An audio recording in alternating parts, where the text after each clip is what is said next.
నిన్న రాత్రి నేను అతికురుబాయ్ మేము ఇద్దరం కూడా దరూరు మండలం మార్లబీడు గ్రామంకు పోయినాం.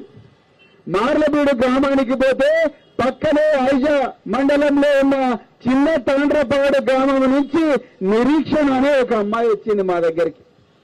సార్, మీరు చేసిన కృషి వల్ల చిన్నతనంలోనే నేను పెళ్లిని తప్పించుకొని మా తల్లిదండ్రులు పక్కన ఇటుకల బట్టీలో ఎవరో పనిచేస్తున్నారు, ఆయనను పెళ్లి చేసుకో బిడ్డ, అందరి పెళ్లిళ్ళు అయిపోతున్నాయంటే కూడా నేను ఆ పెళ్లిని తప్పించుకొని మీ కృషి వల్ల, కేసీఆర్ గారి ఆశీర్వాదం వల్ల నేను విమానం ఎక్కి, మీ అందరి కృషి వల్ల విమానం ఎక్కి ఎమ్మెల్యేలు, ఎంపీలు, ఆగర్భ శ్రీమంతులు చదివే ఢిల్లీ యూనివర్సిటీలో చదివిన సార్ నేను అని చెప్పింది.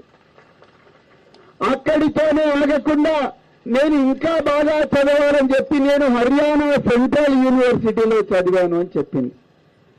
ఆ అమ్మాయితో పాటు ఇంకొక అమ్మాయి ప్రసన్న అని, ఆ అమ్మాయి కూడా పెళ్లిని తప్పించుకొని ఇదే గద్వాలలో చైల్డ్ కేర్ ప్రొడక్షన్ లో ఉండి ఢిల్లీలో చదివి, హైదరాబాద్ సెంట్రల్ యూనివర్సిటీలో చదివి ఇప్పుడు అమెరికాకు 5 సంవత్సరాల కోర్సు కోసం ఒక్క పైసా ఖర్చు చేయకుండా పోతున్నది. నిజంగా కేసీఆర్ గారు ముఖ్యమంత్రి ఉంటే ఇలాంటి బిడ్డలు వేల సంఖ్యలో విదేశాలకు పోయి రూపాయల బదులు డాలర్లు సంపాదించుండేవాళ్ళు. కానీ ఈరోజు కాంగ్రెస్ పాలనలో శవాల ఇంటికి వస్తున్నారు అన్నలారా.